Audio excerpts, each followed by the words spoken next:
Pussycat, where have you been? I've been to London to visit the Queen. Pussycat, what did you do there? I frightened a little mouse under her chair. Don't know why.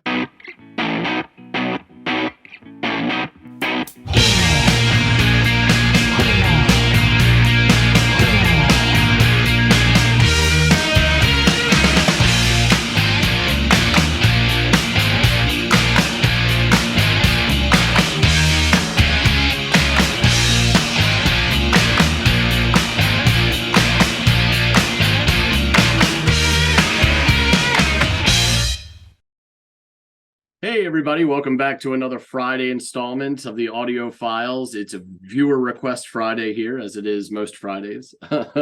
And we've got something in store for John that was offered up by one of our listeners. John, are you ready for this?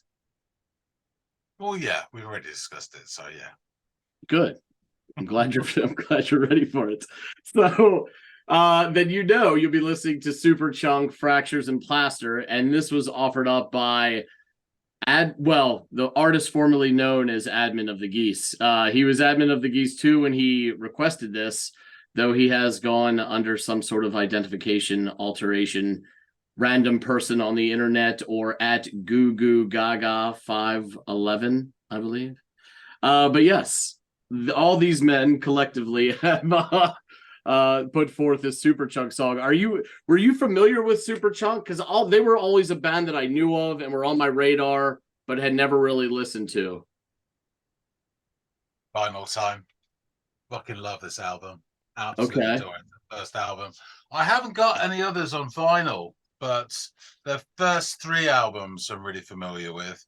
And On the Mouth, this is the 12-inch of Moa, which is really weird because the third album's called On the Mouth, but it doesn't have a song called On the Mouth on it. But the song On the Mouth is on the 12-inch of Moa. They're the sort of people who do that sort of thing. Yeah, exactly. First three albums I'm really familiar with. Absolutely love it. Not familiar with this song. Oh, well, great. Yeah, because this is definitely from later in their discography. So you will be going off and giving Fractures and Plaster a listen, and come back and let the artist formerly known as Admin and the rest of the class what you think. I'll be anxious to hear. Oh.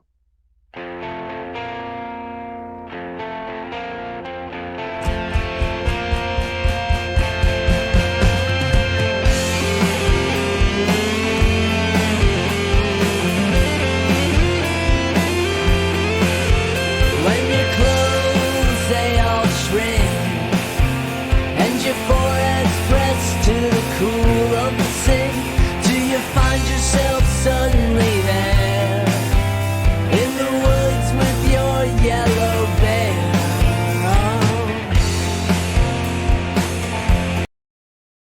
Okay, that's a nice start.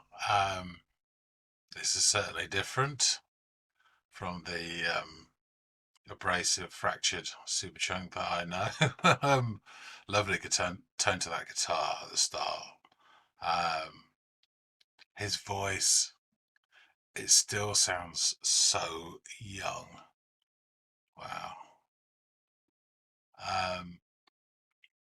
The lyrics, I was just trying to write them down to sound quite interesting, but something about when your clothes shrink and your forehead's pressed to the cool of the sink. And something in the woods with a yellow bear. Is he talking about Winnie the Pooh? It can't be. Anyway, it's a good start.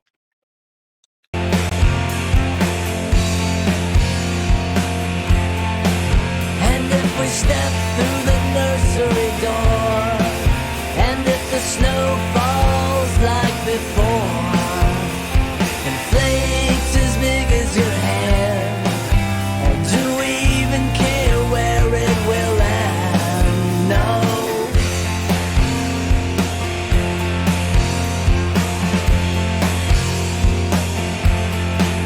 When the past proves tough to resist, you'll keep a loose grip on my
stop it then, but I'm really enjoying this actually.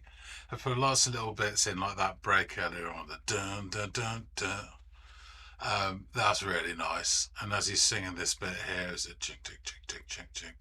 The vocals are just what you expect.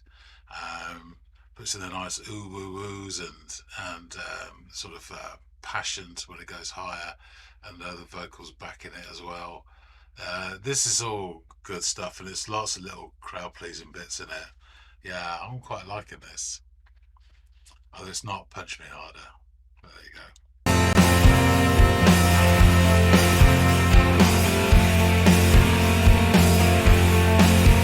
Well, there's no such haven here, but no one will notice if we disappear to the window at the top of the stairs, with a view to the woods and the clearing of forgetful air.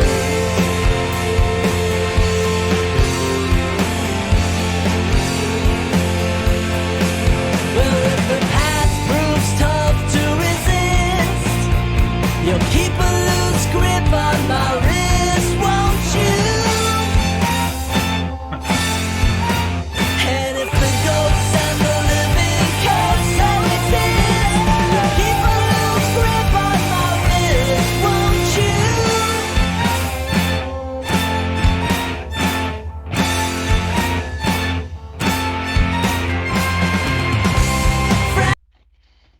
And here's where the strings come in. Fractures and plaster, oh, oh. Fractures and plaster, oh, oh. Queen Elizabeth, what would you ask her?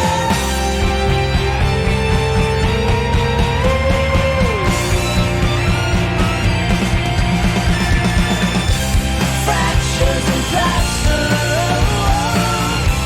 Fractures and plaster, oh, oh. Queen Elizabeth, what would you ask her?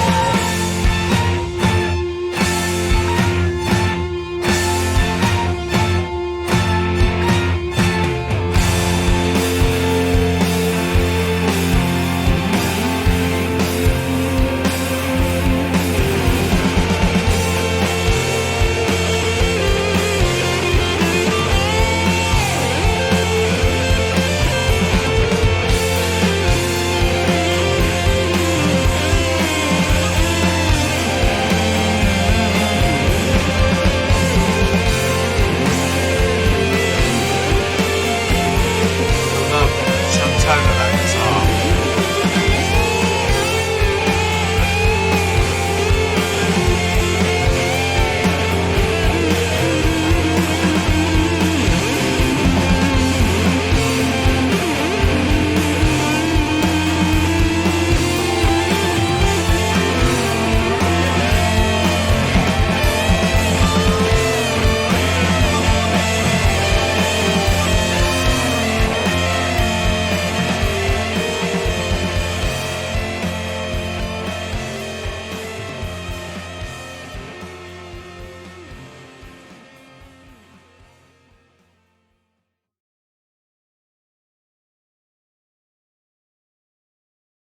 I think it's much else. Not coming back. No. Oh, that was cool. I enjoyed that. It was not what I expected from Superchunk, but yeah, it was really pleasing. Lots of bits of it. That sort of dun dun dun dun, really nice and so funny. The strings come in as well. There's a bit that when the strings first came in where the note of the string sort of went into that really nice guitar faintly. That was really pretty. And the tone of that guitar right at the start and then right at the end, bookending it, beautiful. Yeah, this was really good actually. Really enjoyed it. Some of the lyrics were a bit to get my head Winnie the Pooh, but then also there's other allusions like through a nursery door and big snowflakes and 1922. I'm not sure about that. I wonder if he's just piling in lots of childhood imagery and fractures in plaster. It could literally be childhood scrapes, or it could be allusions to abuse. I don't know. It seems a bit dark. Well, I better talk it over with Andy. We'll find out more. All right. So you've returned. And what'd you make of this stuff? Obviously familiar with their early stuff. Do you think this holds up or compares well to their early stuff? Do you hear changes? Which, because this is interesting, right? You got a little bit of a history with this band, and here you are revisiting them, but much later in their tenure. See, I don't know if my memory serves me correct because it's very unreliable, but I've got this distinct impression that I got Superchunk's first album and Pavement's Slanted and Enchanted at pretty much the same time. It may not have been the case, but that's the impression I get. And it was like, yes, there's this new sound, this sort of fervent, disjointed, abrasive sound with lots of, weird noises and shit like that, and absolutely sort of carried on from what Sonic Youth were doing, and I know there's sort of this punky attitude as well, this slacker stuff for Pavement, and it was great. And this was none of that. I mean, to be honest with you, the last one of theirs I heard was ironically called Here's to Shutting Up. Yes. Yeah, and I thought they'd stopped then, but clearly they hadn't. But yeah, this was, yeah, so I wasn't quite sure about this at first, to be honest with you. So it starts off, there's a really nice guitar in the left channel, and then another one joins, and then there's a little bit of feedback, and in comes this gorgeous guitar in the center, and it's got that, I don't know what the effect is, but it's got that sound that's almost classic 70s rock sound to the guitar tone. It's just really beautiful. And I'm thinking, this is different to what I know, Superchunk, really different. And then Mac starts singing. There's only two people I know the names of in the band, is Mac and Laura Balance, who on the bass, female bassist, tick, and she's an artist. Sort of her artworks appeared on the records as well, so another tick. But they're the only two names I know. So he starts singing, and I'm really struck that I haven't heard his voice in donkey's years. And when I heard it, it was when it was previous to this. Clearly, this is later, and yet it sounds remarkably the same. And he does sound so young. It's got a young sounding voice, I mean, I must have stopped, following them around 95, but it could have been back then that this was, it just sounds really young. So that's really interesting as well. And then there's some interesting lyrics, and I kept like flip-flopping between the lyrics and the music because both were interesting. So the end result is that I've got patchy account of the lyrics and a patchy account of the music as well, who my focus kept changing. But yeah, it's a much more polished sound, and it threw me at first, to be honest with you. I was like, I'm not sure about this, but actually I quite like, there was an aura of almost confidence about the way they approached the song, which I actually really liked. So it's doing the verse, and there's some very interesting lyrics that I'll go into in a second, and then what I'm guessing is like this chorus, and it starts off, there's this dun, dun, dun, dun motif which reoccurs through the song, and that sort of riff backed by the drum beating on the riff is really infectious, and it's a crowd pleaser, but it's really nice, and it has almost a feel of almost like glam rock to it as well. You imagine sort of the Sweet doing it, but it put a smile on my face. It really did. There's some really nice backing vocals, which again is all the sort of there are hallmarks of that in Superchunk as well. And there's this one, it's not that to the front of the mix, but there's a really long sustained note from the gorgeous, I'll call it the gorgeous guitar, after he says about Queen Elizabeth, and that kind of rolls into the second verse. And then in the second verse, they kind of, what they're doing, they notch it up about 5 or, So it's really enjoyed it at this point. It starts, there's the subtle lick of that gorgeous guitar floats over the verse, going back all the way. There's the first half of the verse is a chugga chugga chugga in the background, which I really like. Always a sucker for that. Yeah. And then there's other motifs. It sounds at one point there's like about 5 bloody guitars. I'm sure they're just overlaying stuff, but they're all doing slightly different melodies. And it's just really, but it's not cluttered.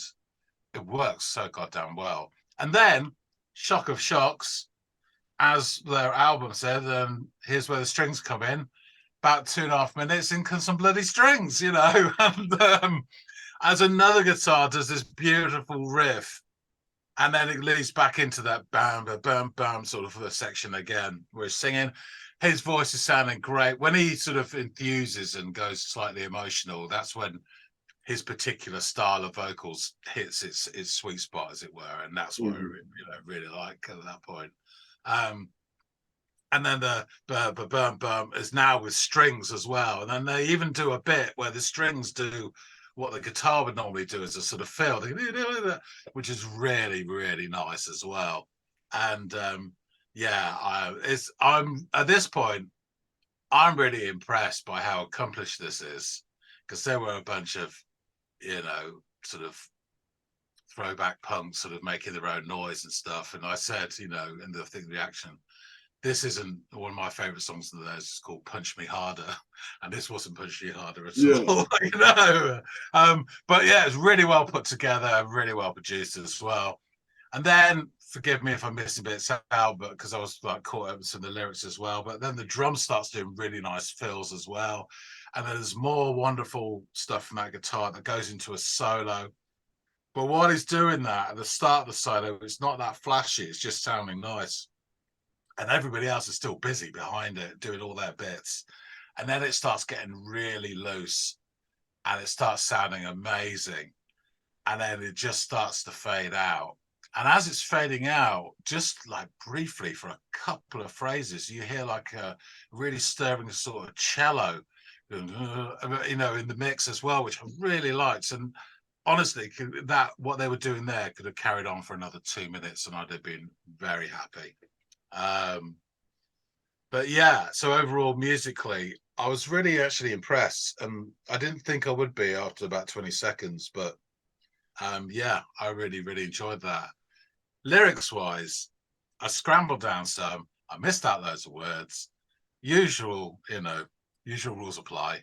But he starts off, I got this, it's quite easy. He says something about, and I'll go through what I got and then I'll tell you what I think. So something about when your clothes, they all shrink and a forehead's pressed to a cool sink. And then in the woods with your yellow bear. Actually, around about that time I stopped and I thought, is he talking about Winnie the Pooh? Yes. And then this is about stepping through the nursery door that really heard that as well. Then he sings this stuff and it's Queen Elizabeth, what will you ask her? And then he says a really odd line in 1922. A puzzle boy in the books was you, and something about where will your comfort be, and then up the sturdy trunk of a chestnut tree, which again is really interesting. And they say something about past proved hard to resist, keep a loose grip on my wrist, and then there's something about ghosts and living, and I couldn't understand the rest of it. So yeah, there's so I was thinking, is he referencing a certain thing? Because it was strongly I thought of like Winnie the Pooh, which is really bizarre. No, I thought of it exactly the same thing when I read that line. I was like, that yellow bear? Come on. Yeah. And then I'm just wondering, is he just dropping in various childhood references and frameworks? Because it kind of felt like a bit of childhood and nostalgia, but there's also like a weird tinge to it as well. In 1922, I've got no idea. That's kind of around the time Winnie the Pooh, I think, but it's also the time of the Irish Free State. I don't think he was referencing that. But then the title as well, Fractures in Plaster, you can take that literally as in fractures in a plaster.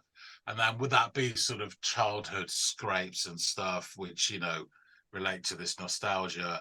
Or is it something slightly more sinister like abuse?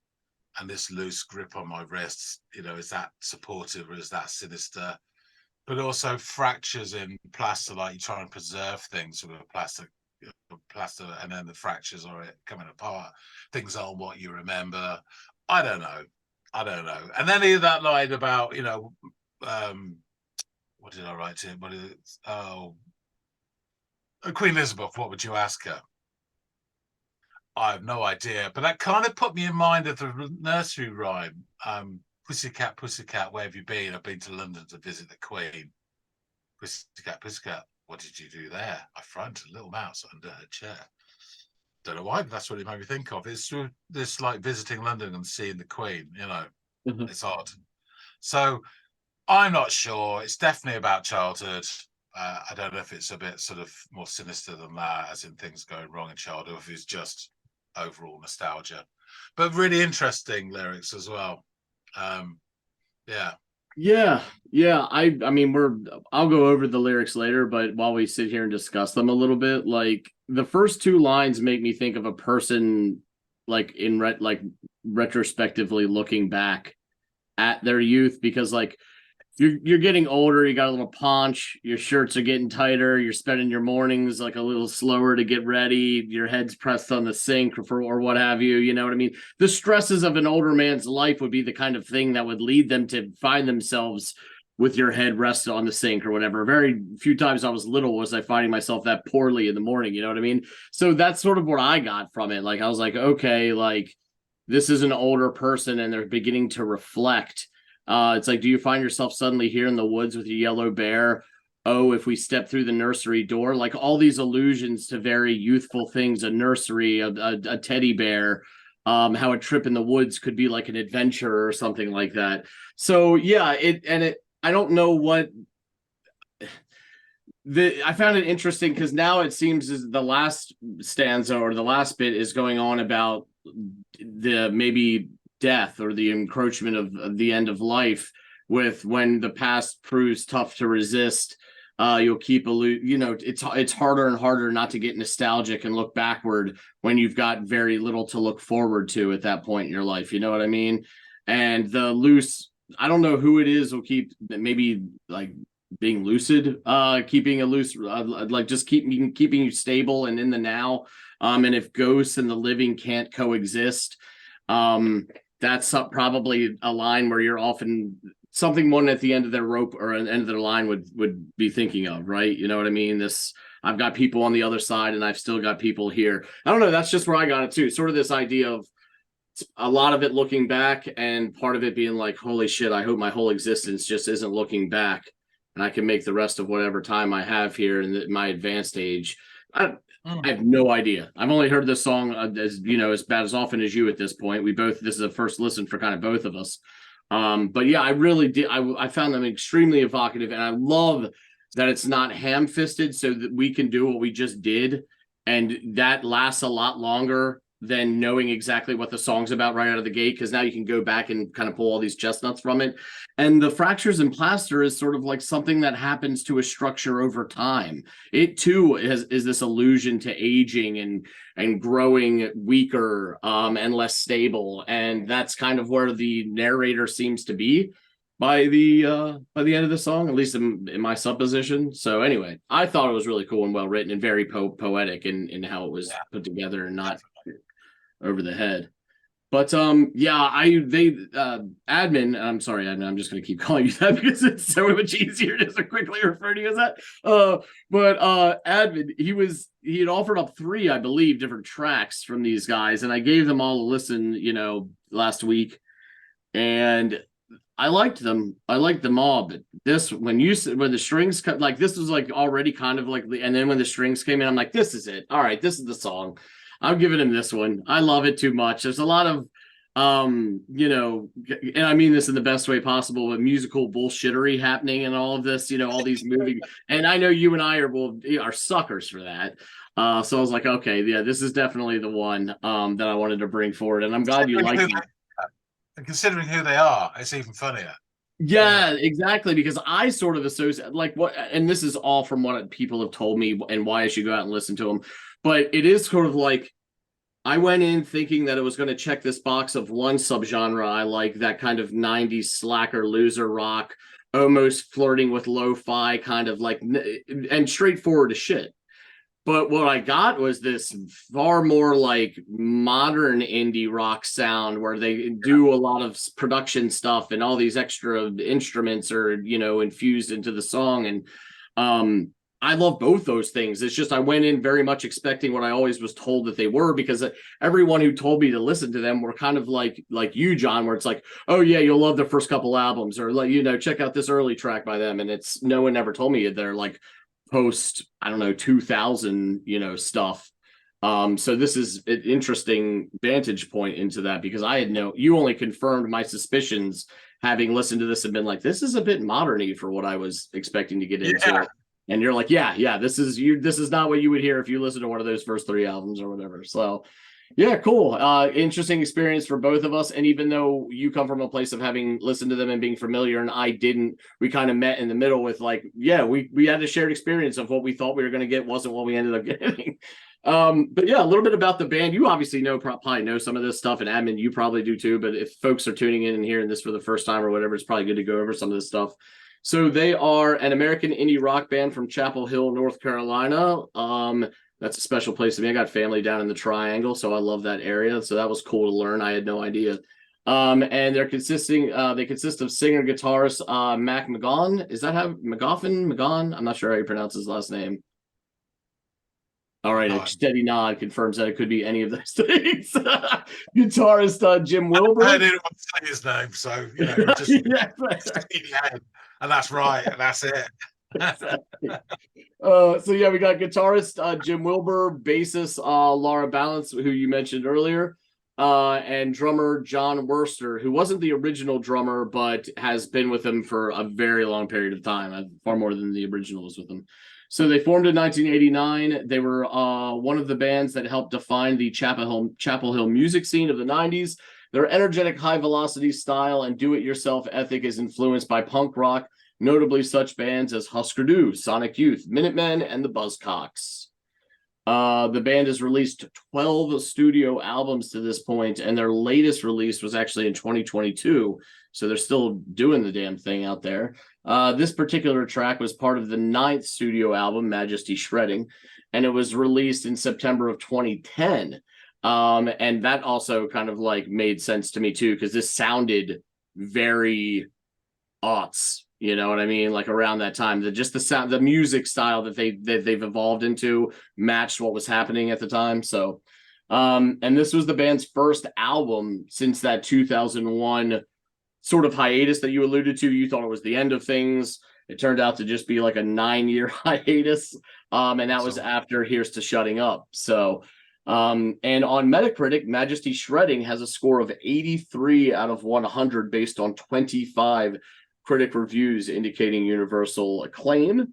It was ranked 25 on Rolling Stone's list of the 30 best albums of 2010. Mark Hawthorne of the AV Club felt that the album was among their best work of the band's career, stating that Majesty Shredding lives up to its name and doesn't waste much time catching its breath. And along with the way Superchunk delivers something that used to be expected of the band, an album on which every song sounds as inspired as the next one. So I don't think it sounds so. He's not saying that the sound sounds the same, but this sort of the final product of just greatness, I assume, is what he's saying is correlative between their old sound and this newer stuff. And Jessica Hooper of The Village Voice called the album vigorous and kicking, much more so than you'd have right or reason to expect out of a band this deep into their career. A band still sparking with ideas. 2 decades in, it's still duty now for the future. The New York Times' John Caraminica wrote that the band had recaptured its grasp on bright, puckish, and punkish power pop with no apparent effort. And we'll get into those lyrics specifically here, these ones that we alluded to earlier. When your clothes, they all shrink, and your forehead's pressed on the coal of the sink, do you find yourself suddenly there in the woods with your yellow bear? Oh, and if we step through the nursery door, and if the snow falls like before, in flakes as big as your hand, and again, like only if you're little does it feel like the flakes could be as big as your hand, right? just there, I got a fleeting sort of it when he was singing that, and I didn't retain the words, but I remember thinking at the time, Narnia, because you've got like, you know, woods going through a nursery door, snowflakes. Yeah, if they just replaced Yellow Bear with Lion, it would have been like, oh yeah, I'm there. See us. But yeah, this is really, I love these words, the way he writes. This is, I want to go check out some of their stuff just based off his lyricism, not only how good that song was, just like, man, this guy's talented. In Flakes as Big as Your Hand, do we even care where it will end? No. When the past proves tough to resist, you'll keep a loose grip on my wrist, won't you? Yeah, if the ghost and the living can't coexist, you'll keep a loose grip on my wrist, won't you? Fractures in plaster, fractures in plaster. Queen Elizabeth, what would you ask her? In 1922, if the puzzled boy in the books was you, where would your comfort be? Up in the sturdy trunk of a chestnut tree? Well, there's no such haven here, but no one will notice if we disappear.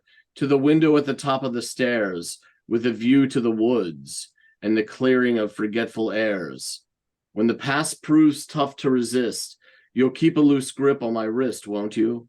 And if the ghost and the living can't coexist, you'll keep a loose grip on my wrist, won't you? Fractures in plaster, Queen Elizabeth, what would you ask her?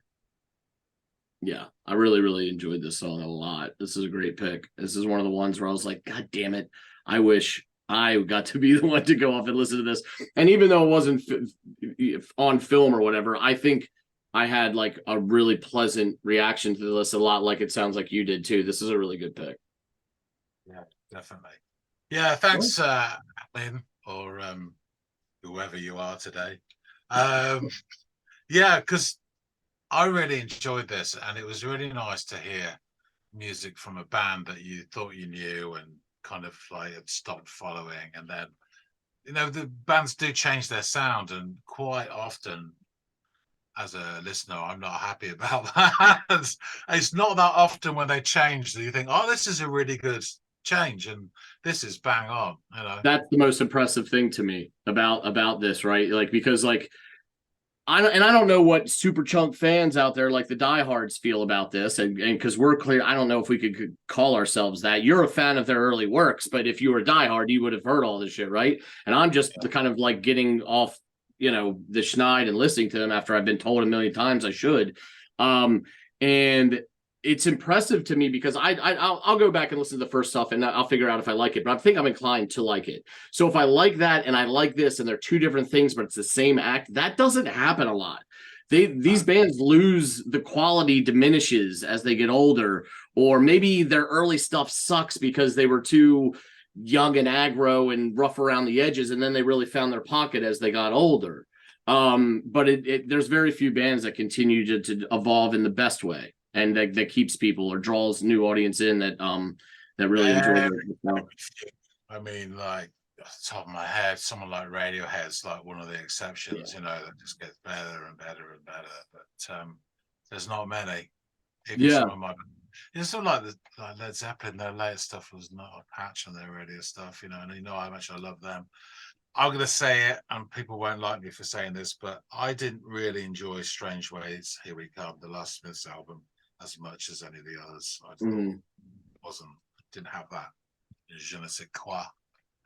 So yeah, and then U2, you know, I can really leave their latest stuff.